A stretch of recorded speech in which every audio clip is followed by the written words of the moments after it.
అలాగే మీ ఏ చిరంజీవి గారి సినిమాలు చూసి మనం చొక్కాలు దించుకొని థియేటర్‌కెళ్ళామో, ఆయన మీరు రాసిన పాట గాని స్టెప్పులు వేయటం. అసలు ఆ పాట ఆయన షూటింగ్ తర్వాత షూటింగ్ తిరిగి వస్తూ పావుగంట సేపు నాతో ఫోన్‌లో నన్ను అభినందించి మాట్లాడిన ఇది వాళ్ళ సౌజన్యం, వాళ్ళ సంస్కారం అది. బట్ దాన్ని నేను పాత్రను కాబట్టి నా అదృష్టం. పైగా అది మనం ఊహించని విషయం.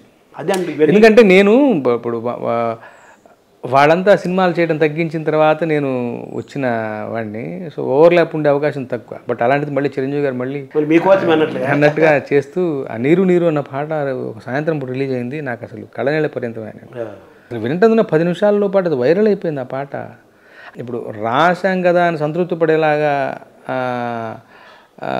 ఏదో రాసామనిపించుకోవడం ఒక పద్ధతిను, రాస్తే ఇలాంటి పాట కదా రాయాలి ఆయనకి ఇన్నాళ్ళు వెయిట్ చేసిన అబ్బా ఆ ఖైదీని 150 సినిమాలో ఒక కంటెంట్ బేస్డ్ పాట అది. సినిమా థీమ్కి దగ్గరగా ఉన్నటువంటి పాట, థీమ్ సాంగ్ లాంటిది అది. తర్వాత మళ్ళీ లాహే లాహే పాట అయితేనేమి, ఆచార్యలో బల్లే బల్లే బంజారా పాట అయితేనేమి, లాహే లాహే చిరంజీవి బాగా ఇష్టం అది. ఆ పాట ఆయన చిరంజీవి గారు బాగా ఇష్టం. ఇటీవల ఒక వీడియో బాగా వైరల్ అయింది. నేను కూడా చూశాను, చాలామంది కోట్ల మంది చూశారు. కీరవాణి గారు, చిరంజీవి గారు, మీరు ఆ కంపోజిషన్లో ఆయన ఆ పాతవన్నీ అది రాబోతున్న విశ్వంభర సినిమాలో. అది ఏ పాట సార్? అది ఒక సిట్టింగ్ ఒక పాట రాశాను ఇంతవరకు. మంచి పాట, చాలా మంచి పాట. తరతరాలు నిలిచిపోయే పాట. ఇప్పుడు మాలో మ్యూజిక్ సిట్టింగ్స్ అనేది ఒకప్పుడు ఉండేది, ఆ కల్చర్ పోయింది, మళ్ళీ వచ్చింది అన్నట్టుగా ఆయన చాలా ఆనందపడి సోషల్ మీడియాలో ఆయన పోస్ట్ చేశారు చిరంజీవి. అవును. ఎందుకంటున్నానంటే ఇవన్నీ 20 ఏళ్ళు మీ ప్రయాణం విజయవంతంగా సంపూర్ణమై దినదిన క్షణక్షణ ప్రవర్ధమానమై ఈరోజు రామజోగ శాస్త్రి గారిని మనం ఒక సెలబ్రిటీ స్టేటస్ వచ్చి మనం ఆయన ఒక ఫీలింగ్ వచ్చిన నేపథ్యంలో మాకు కూడా ఉంటుంది ఆ గర్వం, మన నేలపుత్రుడు, భూమిపుత్రుడు అనేది. అందుకని ఇవన్నీ నేను అడుగుతున్నాను కదా.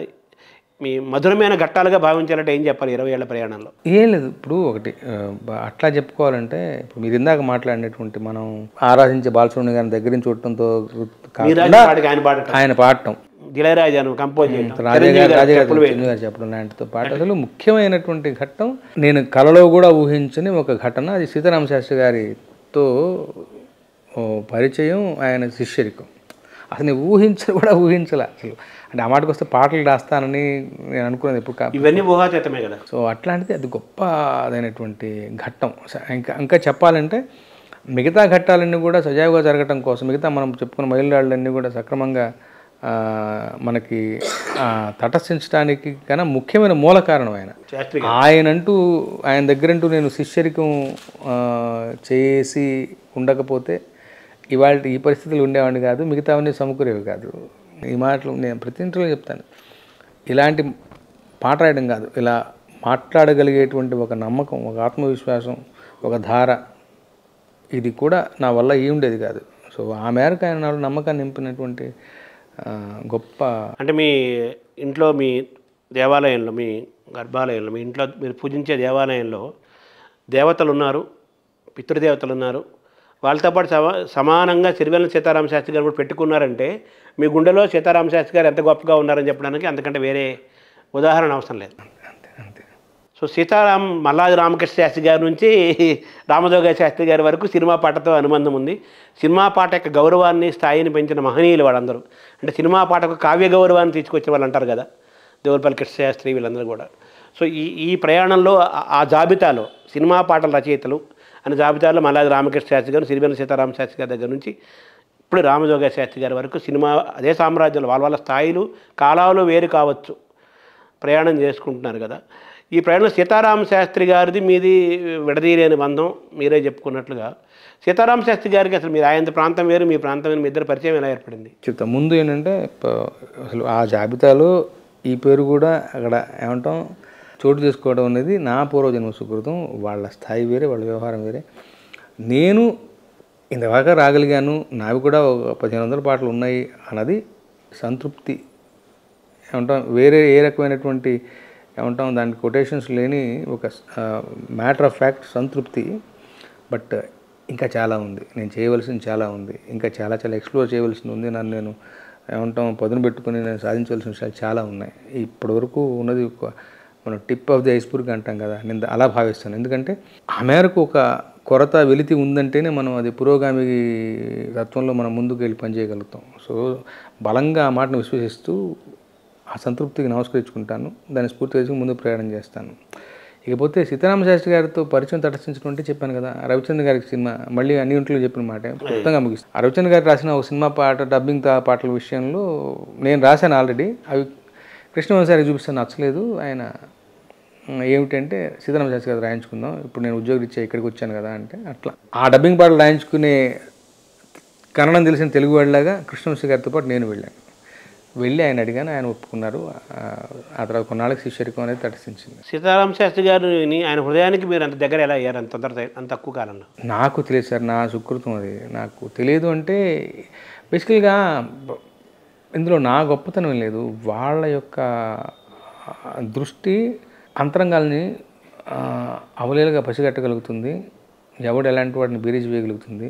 సో నాలో ఉన్న నైర్మల్యం, మొహమాటం లేకుండా అంటాను, నాలో ఉన్న నైర్మల్యం, నాలో ఉన్న స్వచ్ఛత, పాట పట్ల నాకున్న మక్కువ ఆయనకేదో తెలిసింది. అంటే మీ సినిమా జీవిత ప్రస్థానంలో కానీ మీ నిజ జీవిత ప్రస్థానంలో కానీ సీతారామ శాస్త్రి గారు మీ జీవితంలో ప్రవేశించక ముందు, ప్రవేశించిన తర్వాత నేను చెప్పుకోవచ్చా? డెఫినెట్గా చెప్పవచ్చు. నేను అప్పటి వరకు కొన్నాళ్ళ వరకు పాడదామని అనుకున్నాను, రాయడం మొదలుపెట్టాను, కొంత చేయి తిరిగింది, బట్ ఏదో కొరత ఉంది. ఆ దశలో నాకు సీతారామ శాస్త్రి గారు పరిచయం అయింది. సో అసలు ఇక్కడి నుంచే మేజర్ మలుపు. అంటే ఇప్పుడు రాసామంటే రాయడం, పాట అంటే 15 లైన్లు ఎలాగైనా ఫిలప్ చేయడం ఇవాళ ఉన్న ప్రక్రియ ప్రకారం పెద్ద విషయం కానీ కదా. చాలామంది పాటలు రాస్తూనే ఉంటారు. ఆ పాటల అలా మనము గుంపులో గోవిందులా అవ్వకుండా విలక్షణంగా ఎలా ఉండాలి, అసలు నిజంగా పాట రాయటం ఉన్న ప్రక్రియని సజావుగా ఎలా సాగించాలంటే ఎగ్జాంపుల్గా ఆయన అక్కడ ఉన్నారు. మీకు అర్థమైంది కదా, ఏం రాస్తున్నాం 15 లైన్ల తత్కారాన్ని అడ్డం పెట్టుకుని అన్నది, ఏం కంటెంట్ ఇస్తున్నాం, వదిలించుకుని ఏదైతే దాన్ని ఎలా నిర్వహిస్తున్నాం, ఏ రకమైన శిల్పాన్ని ఆపాదిస్తున్నాం, రకరకాల మెళకువలు ఉంటాయి, రకరకాల బేసికల్గా వాల్యూ సిస్టమ్ని ఎలా కాపాడుతూ సభ్య సమాజం మనల్ని వేలైతే చూపించకుండా వీలైతే కుదిరిన చోట్ల నాకు మంచి మాట అనేలాగా ఎలా చేస్తున్నాం, ఒక సరదా పాటను ఎలా నిర్వహించాలి, ఒక శిక్షణ లాంటిది. సో ఇవన్నీ కూడా ఆయన నాకు ఇది అని పనిగట్టుకుని నేర్పించిందిగా, చూసి నేను నేర్చుకుంది, ఆయన ఆచరిస్తుంటే చూసి గమనించి నేను అలవాట్లో పెట్టుకోవాలనుకుని ఇప్పటికీ ప్రయత్నిస్తున్న విషయమే. సో డెఫినెట్గా ఆయన స్పర్శ నా పాటలో ఉండదు. అంటే ఆయన శైలి నా శైలి వేరు, అది ఇది ఇనిమిటబుల్, అది ఆయన్ని అసలు ఆయన కాపీ చేయాలనుకున్నా కానీ పులిని చూసి ఏమో నక్కలు వాతలు పెట్టుకున్నట్టు ఉంటుంది. అది అసలు ఆయనది వేరే స్థాయి. బట్ మెథడాలజీ ఒకటి ఉంటుంది కదా, ఒక పద్ధతి ఉంటుంది కదా, ఇలా వెళ్ళొచ్చు దారి, ఈ దారిలో వెళ్ళొచ్చు, దీన్ని వెళ్ళవచ్చు. అక్కడ నేను ఆయన ఆదర్శంగా తీసుకుని, ఆయన ఎగ్జాంపుల్గా తీసుకుని, ఆయన పద్ధతిలో నేను అంటే నా ఛాలెంజ్ నాకు ఉంటుంది. అంటే ఇప్పుడు ఒక మంచి పాట రాయాలి, ఒక విలువలతో కూడుకున్న పాట రాయాలి, కమర్షియాలిటీని మిస్ అవ్వకూడదు, లాంటి ఛాలెంజ్ నాకు బోల్డ్ ఉంటాయి. సో వెనెవర్ నాకు ఒక కాన్ఫ్లిక్ట్ ఉన్నప్పుడల్లా డెఫినెట్గా ఆయన నాకు ఒక దారి చూపించే మార్గదర్శిలా కనపడతారు, నాకు భరోసా ఇచ్చే ఒక పెద్ద మనిషిలా కనపడతారు ఆయన. నేను ఇప్పుడు తప్పు చేస్తానేమో అన్న భయంతో అప్రమత్తంగా నన్ను ఉంచగలిగే ఒక మోరల్ పోలీసులా పక్కన నించుంటారు. రకరకాలుగా ఆయన నాకు తల్లిదండ్రి, గురువు, దైవం, స్నేహితులు అన్నీ. డెఫినెట్గా మొహమాటమే లేదు. నేను ఇలా ఉన్నానంటే ఆయన, మళ్ళీ చెప్తాను, అది ఇంట్లో చెప్పేది, ఆయన అనబడే ఒక వైకుంఠ ద్వారం ద్వారా అలా వచ్చే లోపలికి. నారాయణ రెడ్డి గారు అంటుంటారు, నేను సినిమాల్లోకి మామూలుగా రాలేదు, సింహద్వారం గుండా వచ్చాను, నటసింహద్వారం గుండా వచ్చారండి. గులేబకాడు గారు ఫస్ట్ సినిమా, అలాగే మీరు వైకుంఠ ద్వారం అన్నారు. ఇది నాకు ఆయన ఏమంటాం, నేను ఊహించని నాకు అతి విలువైనటువంటి ఒక గుబాళింపు నాకు ఆయన సాంగత్యం ఇచ్చింది. మీ బంధం అలా కలకాలము ఆయన చివరి వరకు ఆ బంధం అలాగే సాగింది కదా, పెరిగింది కూడా కదా. అవును. ఎందుకంటే నేను ఆయన మన కొప్పరపుకోర పురస్కారం ఇచ్చే సందర్భంలో సీతారామ శాస్త్రి గారు నేను ఎయిర్పోర్ట్ రిసీవ్ చేసుకుని వెళ్తుంటే ఆ కారులో ఆయన మాట్లాడుతూనే ఉన్నారు. నాతో చెప్తూ రాముడితో మాట్లాడుతున్నాడు, రాముడు మాట్లాడు అంటున్నాను అన్నమాట. మన రాముడు అంటున్నాను. ఎవరండి రాముడు? డైరెక్ట్ దేవుడితో ఏమన్నా మాట్లాడుతున్నారా అన్నాను సరదాగా, జోకేశాను. కాదు, మన రామజోగే చేస్తాను. సో మిమ్మల్ని రాముడు అని పిలుస్తారా? పిలిచేవాళ్ళు ఆయన ఒకరా? అవును, రాముడని పిలిచేవాళ్ళు. సో సీతారామ శాస్త్రి గారి ద్వారా మీరు ఏమి నేర్చుకున్నారంటే ఏం చెప్పాలి?